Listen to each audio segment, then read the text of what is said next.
Hey guys, and welcome to another edition of Wolverine Chat. I'm once again your host, Tim Raymond, and we're going to do a little quick preview of Michigan Maryland game. I'm probably not going to be home till late, and so I just pulled over in a parking lot, and we're going to do this real quick. I don't want to get too much depth, but this is an important game. Michigan still has the chance for the playoffs for the fourth time in 5 years. Still has a chance to win the Big Ten championship. In fact, I think if they win the next two games, they are going to be the Big Ten champions, and they definitely will be in the playoffs, at least in my opinion. Maryland, they started out well, went 4-0. They were looking real good. They had that freshman quarterback, Malik Washington, and he was looking pretty good offensively, and now they hit a wall. It had a lot to do with who they were playing. They weren't playing anybody, and now they're playing the Big Ten. And I think they lost, 7 in a row. We have a lot of guys that are going back to Baltimore. I believe Barnum is from Maryland, so he's excited. I know there's a couple other guys. I think it's Rod Moore, maybe. I know he's been injured, but I think he's back in Baltimore, Maryland area. If I'm mistaken about that, I apologize. So you can't look over the game. First of all, it's not a trap game. And the reason I say it's not a trap game is I don't think Michigan's earned the right to have a trap game. They last second field goal against Northwestern, they squeaked by Purdue. They had to get a couple first downs and with a couple minutes to go to seal that game. Now, they did play a lot better against Northwestern. Probably one of their best games. They played good against Washington, but I think they played one of their best games. I think in Washington, Bryce was 21 for 27 with a bunch of drops. So percentage-wise, I think he played as good in that game. But this game, I think he had some amazing passes. Now he had 2 interceptions and basically a fumble on him. So he was the reason we had 3 turnovers. Otherwise, this game was a blowout. No doubt about it. So they both have 2 freshman quarterbacks going at it. I mean, I'm glad we got who we got. Now, if we did not get Bryce and he ended up at LSU, I would think Michigan would have tried to get Malik Washington to flip. And I think they would have had a good chance. But I'm glad what we got. Yeah, he's been not inconsistent. He's 18 years old. He's a true freshman. So come on, I'm just so tired of all the negativity. This is a young team with 6 freshmen. They're gonna, if we're sitting here next year and played some games like we did this year, okay, you have a right to say whatever you want. But I'm telling you, this team is going like this. They're not going like this. Okay, so just trust me. This is a good team, and they're getting better, even though it doesn't always show it every week. Because there's a few things. You get 5 turnovers and you still win.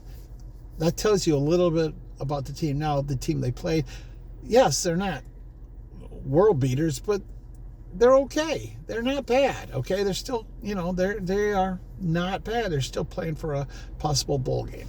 I'm not, trying to tell you they're super, but anyway, I think don't want to beat a dead horse.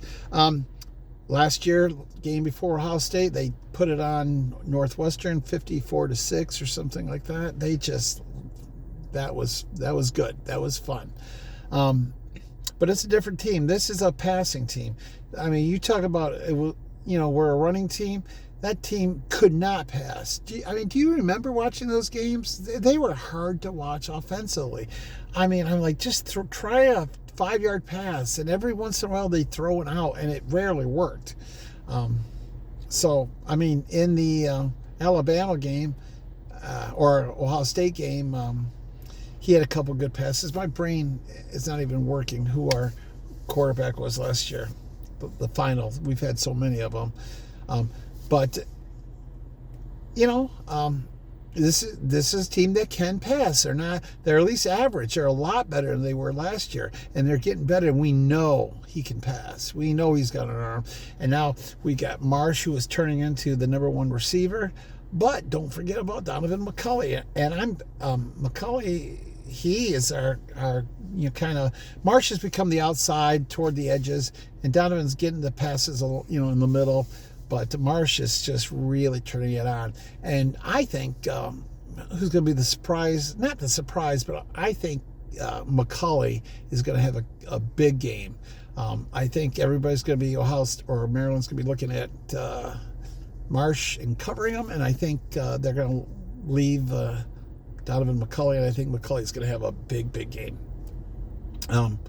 That's my prediction. Maryland on defense, just terrible. Just Michigan's going to be able to run on them.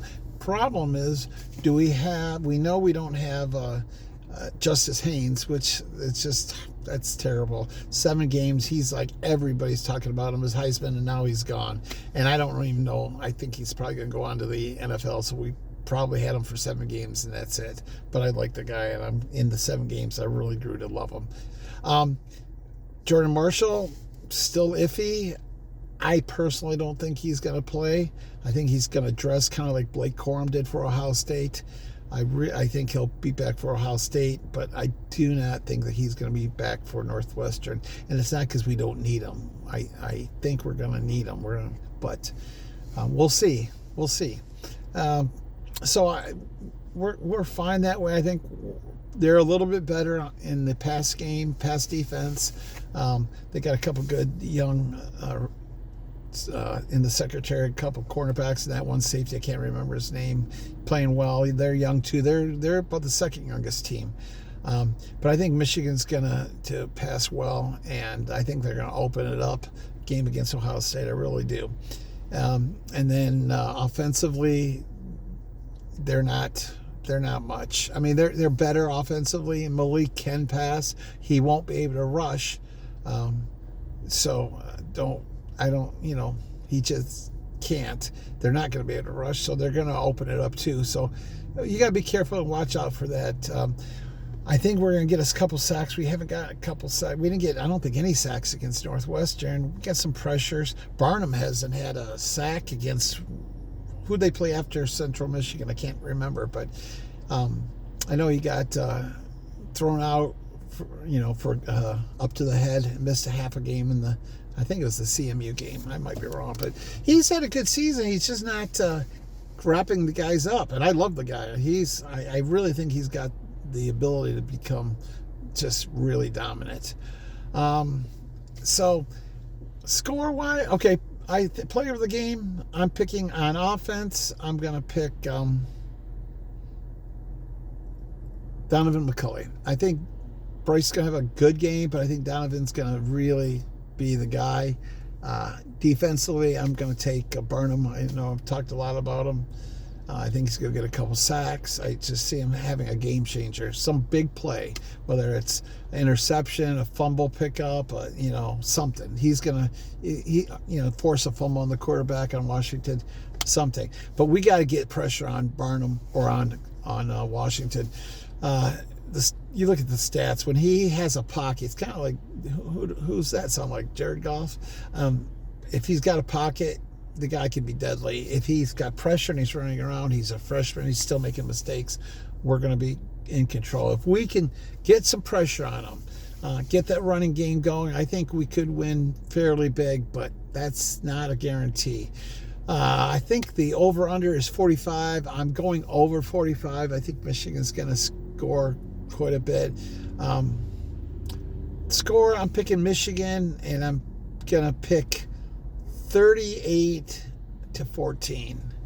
38-17. That's my final score, 38-17. Michigan wins and gets ready for how I hate Ohio State in Michigan Stadium. We'll be heading out. I'm not sure we're going to go to the game or not, but we're going to be at a tailgate. Come see us. We'll be right in the middle of right by Pioneer. We'll probably do a podcast there before the game. Anyway, so that's all I have to say. Guys, I appreciate we got a lot of views on our last one, and any comments really mean a lot. Likes, of course, and more importantly, subscribers. If we could get people to subscribe, whatever you can do to help, it would really mean a lot. This podcast means a lot to me, and it's a slow go. It's a slow go. I got some connections. I played, 86 walk on Jamie Morris that year, Jim Harbaugh, Mark Messier. Remember those guys? So anyway, I love you. Go do something special, like I always say, for somebody. Anything, volunteer, whatever it is.